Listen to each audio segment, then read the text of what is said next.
Vote ಚೋರಿ ಆಗಿದೆ ಅನ್ನುವಂಥದ್ರ ಬಗ್ಗೆ ದೊಡ್ಡ ಅಭಿಯಾನವನ್ನ ಮಾಡಿದ್ರು ರಾಹುಲ್ ಗಾಂಧಿ ಅವರು. ಅದು ನಮ್ಮ ರಾಜ್ಯದಲ್ಲೂ ಕೂಡ ಯಾವ ರೀತಿಯಾಗಿ ಆಯಿತು, ಅದು ನಮ್ಮ ರಾಜ್ಯದ ವಿಚಾರಕ್ಕೆ ಸಂಬಂಧಪಟ್ಟಂತೆ ಕೆಲವೊಂದು ವಿಧಾನಸಭಾ ಕ್ಷೇತ್ರಗಳಲ್ಲೇ ಆಗ್ಬಿಟ್ಟಿದೆ ಅನ್ನುವಂಥದ್ದನ್ನ ಹೇಳ್ತಾ ಇದ್ರು. ಮಹಾದೇವಪುರ ಕ್ಷೇತ್ರ, ಆಳಂದ ಕ್ಷೇತ್ರದಲ್ಲಿ. ಈಗ ಮತ್ತೊಂದು ಕ್ಷೇತ್ರದ ವಿಚಾರಕ್ಕೆ ಸಂಬಂಧಪಟ್ಟಂತೆ ನೋಡೋಣ. ಅದು ಬಾಗಲಕೋಟೆಯಲ್ಲಿ ಏನು ಉಪಚುನಾವಣೆ ನಡೆಯಲಿದೆ.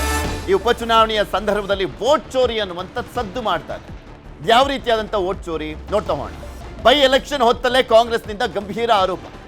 ಅನಧಿಕೃತವಾಗಿ 3,000 ಮತಗಳನ್ನ ಸೇರಿಸಿದ ಆರೋಪವನ್ನ ಮಾಡ್ತಾ ಇದೆ ಕಾಂಗ್ರೆಸ್ ಅಲ್ಲಿ. ಬೇರೆ ರಾಜ್ಯ ಜಿಲ್ಲೆಗಳ ವಿದ್ಯಾರ್ಥಿಗಳು ಮತಪಟ್ಟಿಗೆ ಸೇರಿದ್ದಾರಾ? ಬಸವೇಶ್ವರ ವಿದ್ಯಾವರ್ಧಕ ಶಿಕ್ಷಣ ಸಂಸ್ಥೆಯ ವಿದ್ಯಾರ್ಥಿಗಳು, ವೀರಣ್ಣ ಚರಂತಿಮಠ ಕಾರ್ಯಾಧ್ಯಕ್ಷರಾಗಿರುವಂತ ಸಂಸ್ಥೆ ಅದು. ಅಲ್ಲಿ ಅಕ್ರಮವಾಗಿ ವೋಟಿಗೆ ಸೇರಿಸಲಾಗಿದೆಯಾ? 3,000ಕ್ಕೂ ಅಧಿಕ ಮತದಾರರು ಅಕ್ರಮವಾಗಿ ಸೇರ್ಪಡೆ ಆಗಿದ್ದಾರಾ? ಬಸವೇಶ್ವರ ಶಿಕ್ಷಣ ಸಂಸ್ಥೆಯ ವಿದ್ಯಾರ್ಥಿಗಳ ಸೇರ್ಪಡೆ ಮಾಡಿಸಲಾಗಿದೆಯಂತೆ. ಎಂಜಿನಿಯರಿಂಗ್, ಮೆಡಿಕಲ್, ನರ್ಸಿಂಗ್ ವಿದ್ಯಾರ್ಥಿಗಳು 18 ವರ್ಷ ಆದ ಬಳಿಕ ವೋಟ್ ಹಾಕುವಂಥದ್ದಕ್ಕೆ ಹಕ್ಕಿರುತ್ತೆ ಅವರಿಗೆ. ಆದರೆ ಇಲ್ಲಿ ವೋಟ್ ಚೋರಿ ಆಗಿದೆ ಅನ್ನುವಂಥ ಆರೋಪ. ಬೂತ್ ನಂಬರ್ 110, 111, 112, 113, 114ರಲ್ಲಿ ಸೇರ್ಪಡೆ ಆಗಿದೆಯಂತೆ. ಹಾಸ್ಟೆಲ್ ವಿಳಾಸದೊಂದಿಗೆ ಮತದಾರರ ಪಟ್ಟಿಗೆ ಸೇರ್ಪಡೆ ಮಾಡಲಾಗಿದೆ. ಒಂದೇ ರೂಮ್ ನಂಬರ್ ವಿಳಾಸ ನೀಡಿರುವಂಥ ಆರೋಪ. ಒಂದೇ ರೂಮ್ನ 10 ಯುವಕರು, 3 ಯುವತಿಯರು ಒತ್ತಾಯಪೂರ್ವಕವಾಗಿ ಮತದಾರರ ಪಟ್ಟಿಗೆ ಸೇರ್ಪಡೆ ಮಾಡಲಾಗಿದೆ ಅನ್ನುವಂಥ ಆರೋಪ ಮಾಡಲಾಗ್ತದೆ. ಜಿಲ್ಲಾಧಿಕಾರಿಗಳಿಗೆ ಮನವಿಯನ್ನ ಸಲ್ಲಿಸಿರುವಂಥದ್ದು ಕಾಂಗ್ರೆಸ್ ಮುಖಂಡರು. ಬೇರೆ ಬೇರೆ ಜಿಲ್ಲೆ ಮತ್ತು ರಾಜ್ಯದಿಂದ ವಿದ್ಯಾಭ್ಯಾಸಕ್ಕೆ ಬಂದಿರುವಂಥ ವಿದ್ಯಾರ್ಥಿಗಳು 18 ವರ್ಷ ತುಂಬಿದ ಮೇಲೆ ಅವರಿಗೆ ಮತವನ್ನ ಚಲಾಯಿಸಲಿಕ್ಕೆ ಹಕ್ಕಿರುತ್ತೆ. ಆದರೆ ಇವರಿಗೆ ಅಕ್ರಮವಾಗಿ ಮತ ಚಲಾಯಿಸಲಿಕ್ಕೆ ಮತದಾರರ ಪಟ್ಟಿಗೆ ಸೇರಿಸಲಾಗಿದೆ ಅನ್ನುವಂಥ ಆರೋಪವನ್ನ ಕಾಂಗ್ರೆಸ್ ಮಾಡ್ತಾ ಇದೆ.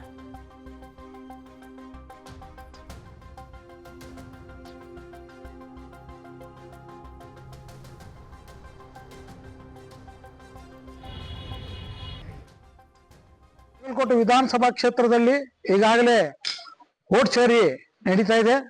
ಮತದಾರ ಅಕ್ರಮ ಕಾಲೇಜ್ ವಿದ್ಯಾರ್ಥಿಗಳ ಹೆಸರನ್ನು ಸೇರಿಸುವಂತ ಕೆಲಸ ಬಾಗಲಕೋಟೆ ನಗರದಲ್ಲಿ ಕಾಲೇಜ್ ವಿದ್ಯಾರ್ಥಿಗಳ ಹಾಸ್ಟೆಲ್ಗಳಿಂದ, ಅದರಲ್ಲಿ ವಿಶೇಷವಾಗಿ ಬಸವೇಶ್ವರ ವಿದ್ಯಾವರ್ಧಕ ಸಂಘದ ವಿದ್ಯಾರ್ಥಿಗಳ ವಸತಿ ನಿಲಯದಲ್ಲಿ ಅಕ್ರಮವಾಗಿ ವಿದ್ಯಾರ್ಥಿ ಮತ್ತು ವಿದ್ಯಾರ್ಥಿನಿಯರ ಮತದಾರರ ಯಾದಿಯಲ್ಲಿ ಹೆಸರನ್ನು ಸೇರಿಸುವಂತ ಪ್ರಕ್ರಿಯೆ ನಡೆದಿದೆ. ಇದೊಂದು ಕಾನೂನು ಬಾಹಿರ. ಯಾಕಂದ್ರೆ ಒಂದೇ ಕೊಠಡಿಯಲ್ಲಿ ಸುಮಾರು 8 ರಿಂದ 10 ಜನರ ಅಡ್ರೆಸ್ ಕೊಟ್ಟಿದ್ದಾರೆ. ಇದು ಸ್ಥಾನಿಕ ಚೌಕಸಿ ಮಾಡಬೇಕು. ಆ ಹಾಸ್ಟೆಲ್ಗಳಲ್ಲಿ ಎಷ್ಟು ಜನರಿಗೆ ವಸತಿ ವ್ಯವಸ್ಥೆ ಇದೆ, ಆ ವಸತಿ ವ್ಯವಸ್ಥೆಗಿಂತ ಹೆಚ್ಚಿಗೆ ಡಬಲ್, ತ್ರಿಬಲ್ ಹೆಸರನ್ನು ಸೇರಿಸುವಂತ ಕೆಲಸ ನಡೆದಿದೆ. ಅದಕ್ಕೆ ಸರ್ಕಾರ ಮತ್ತು ಜಿಲ್ಲಾಧಿಕಾರಿಗಳು ಮತ್ತು ಚುನಾವಣೆ ಅಧಿಕಾರಿಗಳು ಅದರ ಬಗ್ಗೆ ತನಿಖೆ ಮಾಡಬೇಕು, ಸ್ಥಾನಿಕ ಚೌಕಸಿ. ಕಾಲೇಜ್ ವಿದ್ಯಾರ್ಥಿಗಳು ವೋಟ್ ಲಿಸ್ಟ್ಗೆ ಸೇರ್ತಾರೆ. ಇದು ಪ್ರತಿ ವರ್ಷವೂ ಕೂಡ ನಡೆಯುವಂತ ಒಂದು ಪ್ರಕ್ರಿಯೆ. ನ್ಯೂಸ್ 18ಗೆ ವೀರಣ್ಣ ಚರಂತಿಮಠ ಅವರು ಸ್ಪಷ್ಟನೆಯನ್ನ ಕೊಟ್ಟಿದ್ದಾರೆ. ಇವರು ಆರೋಪ ಮಾಡ್ತಾ ಇದಾರಲ್ಲ ಕಾಂಗ್ರೆಸ್ ನಾಯಕರು, ಅದಕ್ಕೆ ಸ್ಪಷ್ಟನೆಯನ್ನ ಕೊಟ್ಟಿದ್ದಾರೆ. ಮೆಡಿಕಲ್, ಎಂಜಿನಿಯರಿಂಗ್ 5 ವರ್ಷ ಇರುತ್ತೆ. ರೂಲ್ಸ್ ಪ್ರಕಾರವೇ ಅವರು ವೋಟ್ ಮಾಡ್ತಾರೆ. 18 ವರ್ಷ ತುಂಬಿದ ಬಳಿಕ ಅವರಿಗೆ ಮತದಾನ ಮಾಡಲಿಕ್ಕೆ ಹಕ್ಕು ಸಿಗ್ತಾ ಇದೆ. ಅವರು ಪಾಸ್ಔಟ್ ಆದಮೇಲೆ ವೋಟ್ ಡಿಲೀಟ್ ಆಗುತ್ತೆ ಅನ್ನೋದಕ್ಕಿಂತ ಶಿಫ್ಟ್ ಮಾಡಲಾಗುತ್ತೆ ಬೇರೆ ಕಡೆ. ಅವ್ರು ಎಲ್ಲಿ ಅವ್ರ ಊರಲ್ಲಿ ಏನಾದರೂ ವೋಟ್ ಹಾಕಬೇಕು ಅನ್ಸಿದ್ರೆ, ಅಥವಾ ಎಲ್ಲಿಗೆ ಅವರು ವೋಟ್ ಹಾಕುವಂಥ ನಿಟ್ಟಿನಲ್ಲಿ ಅವರು ಪರ್ಮಿಷನ್ ಕೇಳ್ತಾರೆ, ಕನೆಕ್ಷನ್ ತಗೊಳ್ತಾರೆ, ಆ ರೀತಿಯಾಗಿ ಅವರಿಗೆ ಸಿಗುತ್ತೆ ಅಂತ ಹೇಳ್ತಾ ಇದ್ದಾರೆ. ರೂಲ್ಸ್ ಪ್ರಕಾರವೇ ಅವರು ವೋಟ್ ಮಾಡ್ತಾರೆ. ಹಾಸ್ಟೆಲ್ನ ಒಂದು ರೂಮ್ನಲ್ಲಿ 3 ಸ್ಟೂಡೆಂಟ್ಸ್ ಇರ್ತಾರೆ. ಎಲ್ಲರೂ ಹಾಸ್ಟೆಲ್ನ ಅಡ್ರೆಸ್ ಕೊಡಲೇಬೇಕಲ್ವಾ? ಯೂನಿವರ್ಸಿಟಿ ಗ್ರಾಂಟ್ಸ್ ಕಮಿಷನ್ ಪ್ರಕಾರ ಆಗ್ತಾ ಇದೆ. ಇದು ಬಂದು ತಪಾಸಣೆ ಮಾಡಲಿ, ನಮ್ಗೇನು ತೊಂದರೆ ಇಲ್ಲ, ತನಿಖೆ ಮಾಡಿ. ನ್ಯೂಸ್ 18ಗೆ ವೀರಣ್ಣ ಚರಂತಿಮಠ ಅವರು ಸ್ಪಷ್ಟನೆಯನ್ನು ಕೊಟ್ಟಿದ್ದಾರೆ. ಇದು ಪ್ರತಿ ವರ್ಷ ನಡೆಯುವಂತ ಒಂದು ಪ್ರೊಸೆಸ್. ಯಾರು 4 ವರ್ಷ 5 ವರ್ಷ ಕೋರ್ಸ್ ಮುಗಿಸಿ ಪಾಸ್ ಔಟ್ ಆಗ್ತಾರ, ಅವ್ರು ಆಟೋಮೆಟಿಕ್ಲಿ ಡಿಲೀಟ್ ಆಗ್ತಾವ. ಯಾರು ಹೊಸ ಫ್ರೆಶ್ ಅಡ್ಮಿಷನ್ ಗೆ ಬರ್ತಾರ ಅವ್ರು ಇಲ್ಲಿ ವೋಟ್ ಮಾಡಿಸ್ತಾರ. ತಪ್ಪೇನೈತಿ ಇದ್ರೊಳಗೆ? ರೂಲ್ಸ್ ಪ್ರಕಾರ ಐತಿ. ಅದೇನ್ ತಪಾಸಣೆ ಮಾಡ್ಲಿ, ಯಾರಿಗೆ ಅರ್ಜಿ ಕೊಟ್ಟಾರ ಅವ್ರು ತಪಾಸಣೆ ಮಾಡ್ಲಿ. ಇಲ್ಲಿಗೆ ಅಲ್ಲಿದ್ರೆ ತೆಗೆದಾಕ್ಲಿ, ನಮ್ಗೇನಾಗುತ್ತ? ಬರೀ ಇದು ಉಪಾಧ್ಯಾಪಿ ಕೆಲಸ ಅವ್ರದ್ದು, ಕಾಂಗ್ರೆಸ್ನವ್ರದ್ದು. ಅವ ಏನ್ ಅರ್ಜಿ ಕೊಟ್ಟಾನೀಗ, ಇದು ಉಪಾಧ್ಯಾಪಿ ಕೆಲಸ. ಇದು ಪ್ರತಿ ಎಲೆಕ್ಷನ್ ದಾಗೂ ಮಾಡ್ತಾರ ಅವ್ರ ಈ ಕೆಲ್ಸನ. ಇಲ್ಲಿ 5 ವರ್ಷ ಇರ್ತಾರಿಲ್ಲ, ಅವ್ರ ಹಾಸ್ಟೆಲ್ ಅಡ್ರೆಸ್ ಕೊಡ್ಬೇಕು. ಬೇರೆ ಅಡ್ರೆಸ್ ಕೊಡಕ್ ಎಲ್ಲಿ ಬರ್ತದ? ಈಗ ಒಬ್ಬ ಮೆಡಿಕಲ್ ಹುಡುಗ ಬಂದ ಅಂದ್ರ 4.5 ವರ್ಷ ಪ್ಲಸ್ 1 ವರ್ಷ ಔಸ್ಮನ್ಶಿಪ್ 5.5 ವರ್ಷ ಇರ್ತಾನ. ಒಬ್ಬ ಇಂಜಿನಿಯರಿಂಗ್ ಬಂದ್ರ 4 ವರ್ಷ ಇರ್ತಾನ. ಏನು ಹಾಸ್ಟೆಲ್ ಅಡ್ರೆಸ್ ಬಿಟ್ಟೇನೆ ಅವ್ರ ಇಲ್ಲಿ ಮನಿ ಮಾಡಿರ್ತಾರನ ಅವ್ರು? As per university grant commission norms ಪ್ರಕಾರ ಒಂದು ರೂಮ್ನೊಳಗ 3 ಹುಡುಗರು ಇರ್ತಾರ, ಒಂದ್ ರೂಮ್ನ್ಯಾಗ 3 ಹುಡುಗ್ಯಾರ ಇರ್ತಾರ. ಏನು ತಪ್ಪೇನೈತಿ ಇದ್ರೊಳಗ? ಅದು ಅವ್ರ ತಪ್ಪು ಕಲ್ಪನಾ ಮಾಡ್ಕೊಂಡಿರ್ಬೇಕು. ಒಂದ್ ರೂಮ್ನ್ಯಾಗ 3 ಜನ ಇರ್ತಾರ, ಒಂದ್ ರೂಮ್ನ್ಯಾಗ UGC ನಾರ್ಮ್ಸ್ ಪ್ರಕಾರ 3 ಜನ ಇರ್ತಾರ. ಅದ್ ಏನಿದ್ರ ಅವ್ರ ಬಂದು ತಪಾಸಣೆ ಮಾಡಕ್ ಹೇಳ್ರಿ, ತಪಾಸಣೆ ಮಾಡ್ಲಿ, ಎನ್ಕ್ವೈರಿ ಮಾಡ್ಲಿ, ತಪಾಸಣೆ ಮಾಡ್ಲಿ, ಏನ್ ತೊಂದ್ರೆ ಇಲ್ಲ.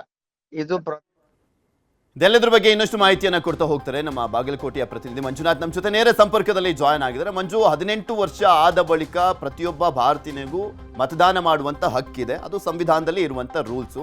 ಇಲ್ಲಿ ಆರೋಪ ಮಾಡಲಾಗ್ತದೆ ಅಲ್ಲ, 3000 ಜನರನ್ನ ಸೇರಿಸಿದ್ದಾರೆ ಅನ್ನುವಂಥದ್ದು.